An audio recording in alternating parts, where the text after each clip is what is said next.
후서 3장 12절에서 18절 말씀입니다.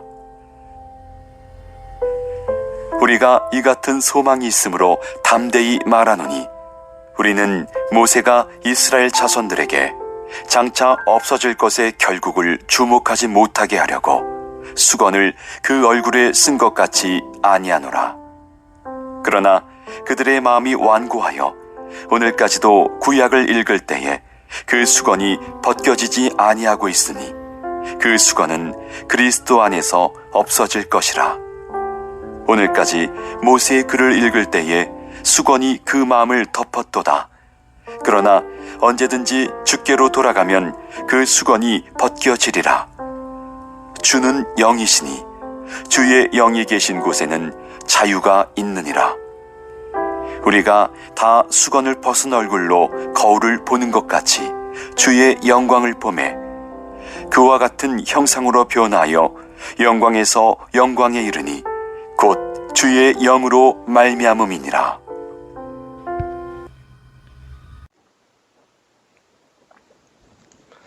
어렸을 때 야광이라는 거 하는 것들, 야광 장난감을 가지고 놀았던 기억이 있습니다. 참 신기했었어요. 어렸을 땐 그게 참 신기했었는데 아시다시피 그 야광이라는 물체를 빛에 있는 데 가지고 가서 두면은 빛을 받고 나서 이제 불을 끕니다. 불을 딱 끄면은 그 야광 물체에서 빛을 희미하게 이렇게 발했던 것입니다. 근데 아쉬운 점이 하나 있는데 그 야광이라는 것을 이제 빛에서 어두움에 좀 두게 되면 시간이 지나고 나면은 서서히 그 빛이 어두워진다는 것입니다. 빛을 잃는 것이죠. 잃어버리는 것입니다. 그 이유가 있습니다. 야광 자체는 빛을 내지를 않습니다. 잠시 빛을 지니다가 가지고 있다가 시간이 되면은 그 빛을 잃어버리는 것입니다.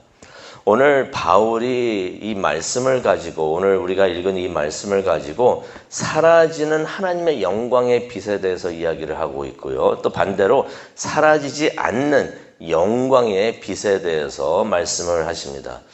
이 말씀을 이해를 하려면은 우리가 구약으로 가야 됩니다. 출애굽기 34장 29절에서 35절에 있는 말씀으로 우리가 가야 되는데요.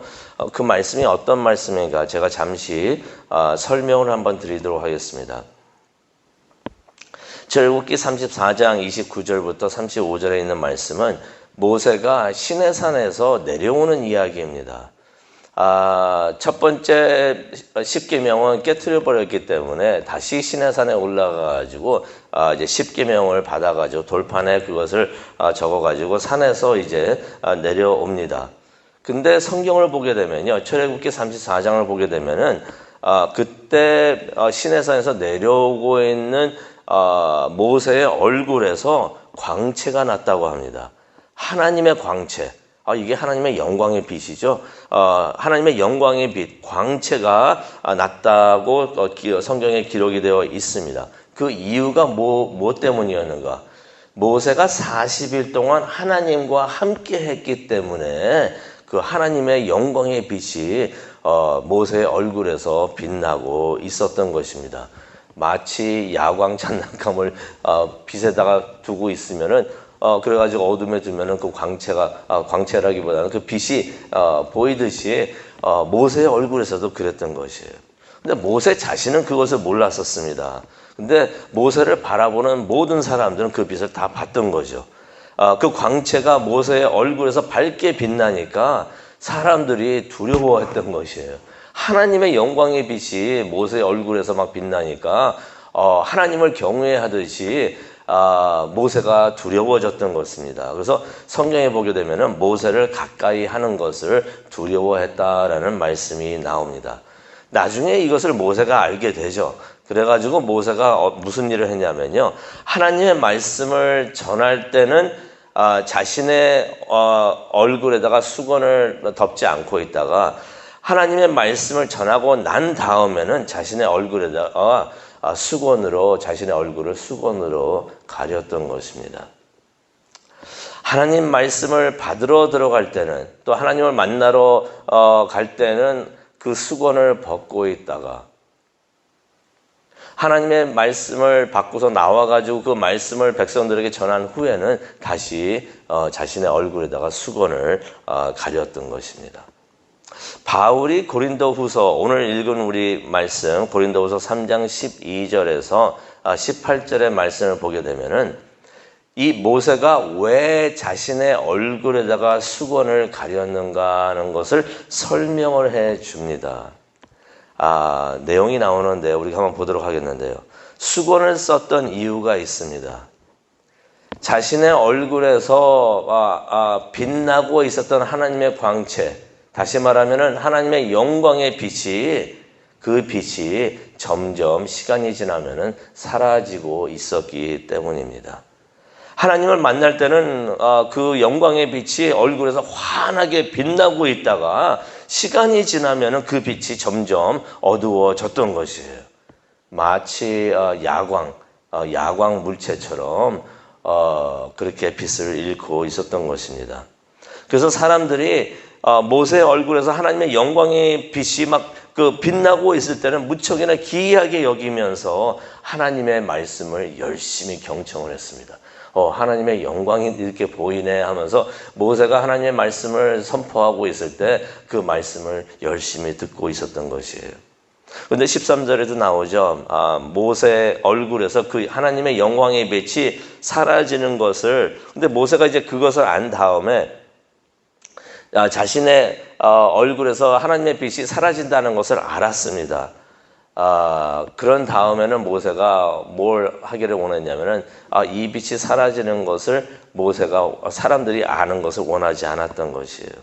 왜냐면은 그렇죠. 하나님의 영광의 빛, 그 빛 때문에 열심히 말씀을 잘 듣고 있었는데 그 빛이 사라지는 것을 사람들이 보기를 원하지 않았고, 사람들이 또 그걸 보면서 하나님의 영광의 빛이 또 없어지네 하면서 그런 생각을 할 수가 있기 때문에 모세가 그것을 원하지 않았던 것이에요. 그래서 모세가 무엇을 했는가? 하나님을 만난 후에 말씀을 곧바로 전했습니다. 말씀을 전하자마자 무엇을 했냐면은 수건을 벗고 있다가 수건으로 얼굴을 가렸던 것이에요. 그래서 수건으로 얼굴을 가리니까 사람들이 하나님의 영광의 빛이 사라지는 것을 사람들이 보지를 못했던 것입니다.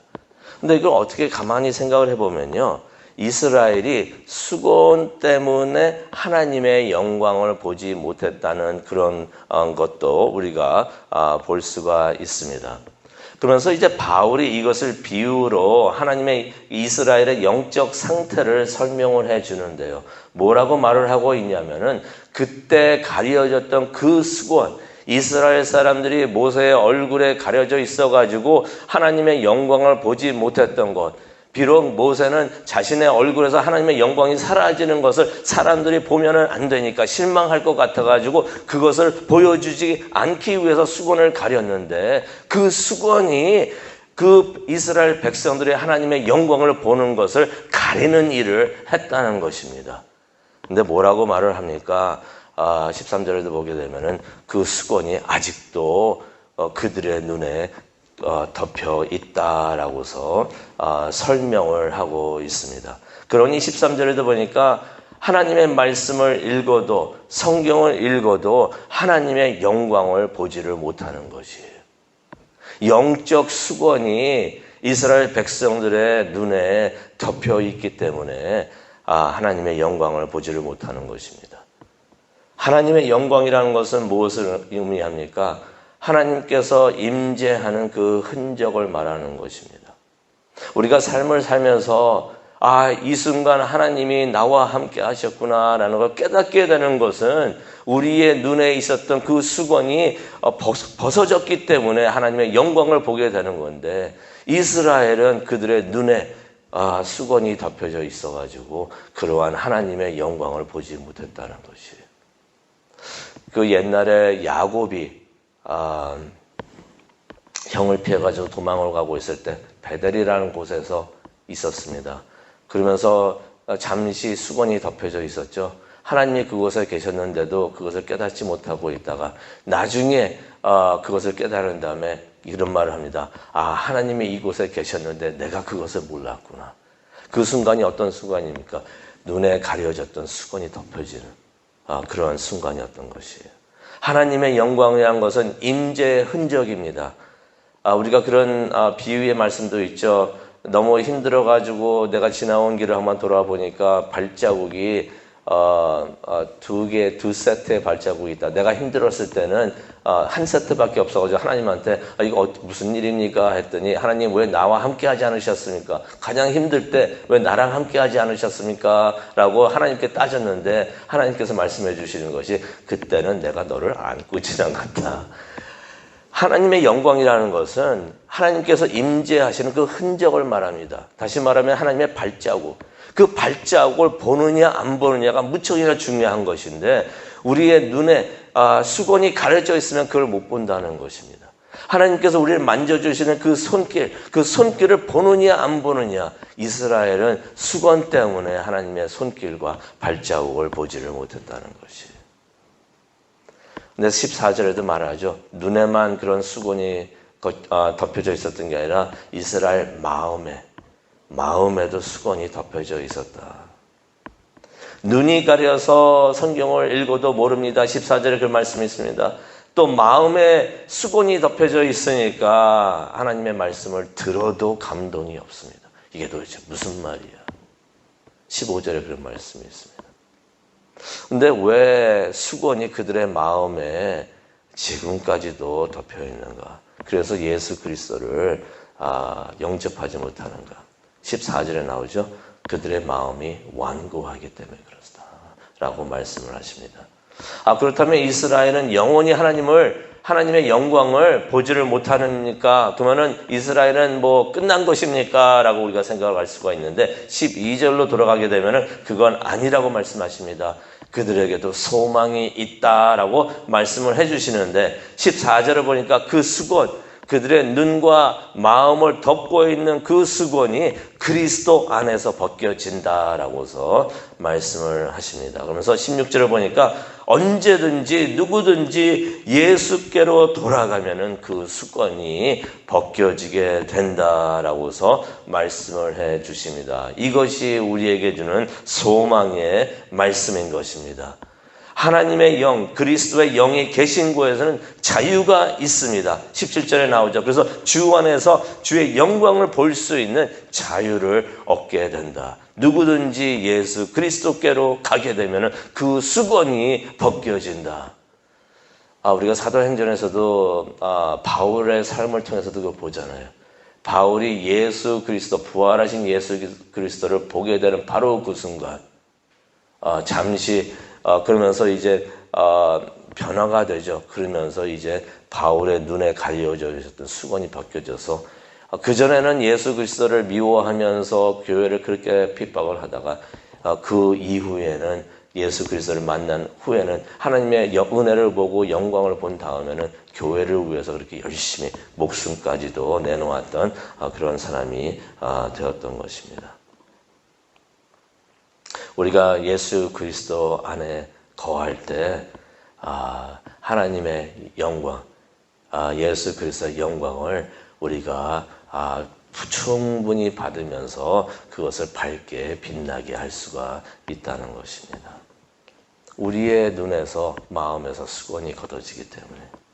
그러면 우리가 어떻게 하면은 주 안에 거할 수 있을까요? 18절을 보니까 이런 말씀이 있습니다. 우리가 다 수건을 벗은 얼굴로 거울을 보는 것 같이 거울을 보면 된다고 말씀하십니다. 거울을 보라라고 말씀하시는데 거울이 무엇인가? 야고보서 1장 23절을 보면은 하나님의 말씀을 거울로 비유를 하십니다. 하나님의 말씀을 보라는 것이죠. 우리가 하나님의 말씀을 읽고 묵상하고 들을 때마다 우리가 하나님 안에, 주 안에, 예수 그리스도 안에 거하게 됩니다. 그러면 야광 장난감이 빛을 받으면서 그 빛을 받아가지고 이제 빛을 발할 수 있는 것처럼 우리도 하나님의 영광을 보게 되는 것입니다. 그리고 하나님의 영광을 우리 몸에 모세가 그래야 했던 것처럼 우리가 하나님의 영광을 우리 몸에 가지게 되는 것입니다. 하나님의 말씀이신 예수 그리스도를 우리가 하나님의 말씀을 직접 대하면서 직접 보게 되는 것입니다. 그래서 18절에 보게 되면은 우리가 하나님의 말씀을 대할 때, 우리가 거울을 보고 있을 때, 말씀의 거울을 보고 있을 때 우리가 변하게 된다라고서 18절에 말씀을 하십니다. 무슨 말입니까? 우리가 예수 그리스도를 만나면 변하게 됩니다. 변하게 된다는 것은 예수 그리스도를 닮아간다는 의미가 있는 것입니다. 그래서 우리가 변해야 됩니다. 우리가 변합니다라고 말하는 것은 내가 지금 오늘도 예수 그리스도를 닮아가고 있습니다. 예수 그리스도를 닮아가니까 변할 수밖에 없는 것이죠. 바로 그때 성령이 우리 안에 거하면서, 이게 큰 축복입니다. 성령이 우리 안에 거하면서 하나님의 영광의 빛을 계속해서 발하고 있는 것입니다. 그렇기 때문에 우리의 얼굴, 무엇을 말합니까? 우리 삶을 말하고 있죠. 우리 삶에서 하나님의 영광이 환하게 빛나고 있는 것입니다. 모세의 얼굴에 있었던 영광의 빛은 점점 사라졌습니다. 야광의 빛처럼 그랬었는데요. 왜 그랬습니까? 모세가 하나님의 곁에 있을 때는 빛을 발하다가 하나님을 떠나 있으니까, 하나님과 함께 하지 않으니까 그 영광의 빛이 점점 사라졌던 것이에요. 하지만 18절에 보니까 우리가 바라고 있는 하나님의 영광은 사라지지 않는다고 합니다.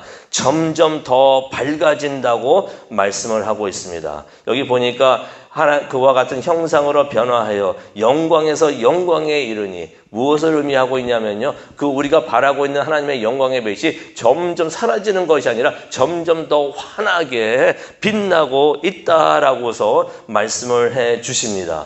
왜 그렇습니까? 우리가 매일매일 하나님의 말씀을 묵상하고 기도하고 또 들을 때마다 하나님을 직접 보게 되니까, 예수님 안에 거하면서 하나님의 말씀을 듣다 보니까 하나님의 영광이 점점 밝아지는 것이.